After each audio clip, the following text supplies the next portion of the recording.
Bah, en fait, c'est super bizarre, mais je m'y attendais, en fait. Je m'y attendais parce qu'on ressent l'atmosphère, pendant le tournage, surtout que moi, j'étais pas du tout dans les histoires, donc j'analysais beaucoup, en fait. Et je sentais que tout le monde m'aimait bien, mais j'avais pas une personne en particulier avec qui j'étais alliée. J'étais un peu dans mon monde. Et je me suis dit, en télé, c'est comme ça, il faut que tu te fasses des alliés, il faut que tu fasses un peu la focus, il faut que tu te mêles un peu au truc. Et moi, j'arrivais plus à faire ça. Ça faisait déjà 3 télés où j'étais pas 100% moi-même.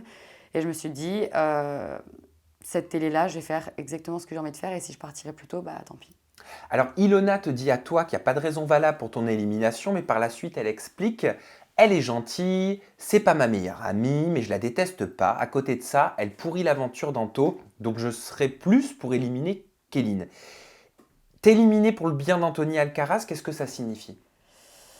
Ben, en fait, cette phrase, je la comprends pas. Et c'est pour ça que pour moi, c'est une hypocrite. Et j'assumerai même devant elle de lui dire que c'est une hypocrite.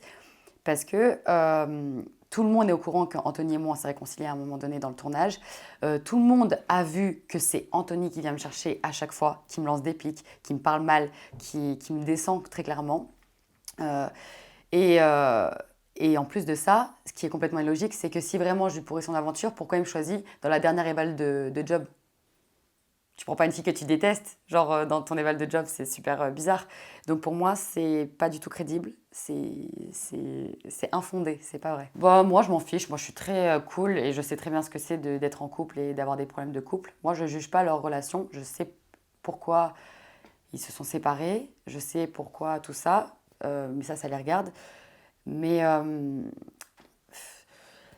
moi, en plus, c'est ça le pire, c'est que j'allais la voir de temps en temps et j'allais lui dire, Ilona, si vous vous aimez, arrêtez de vous déchirer. Je sais que ça doit être dur, etc. Franchement, je lui ai parlé et j'ai été un peu là pour elle, malgré tout.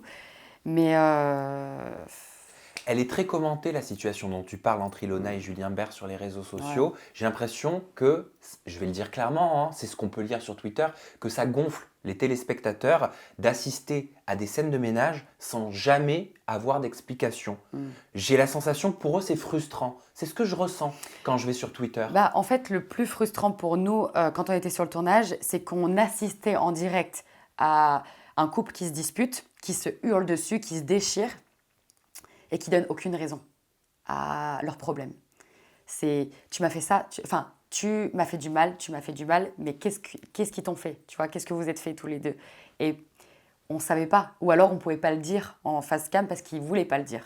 Donc c'est juste un cercle vicieux, genre vous vous embrouillez, mais personne ne saura, et au final vous allez vous remettre ensemble, mais personne aura su pourquoi. Enfin, c'est pas grave, c'est un couple, c'est cool, mais ça n'a rien à faire en télé, ce genre de dispute et ce genre de problème.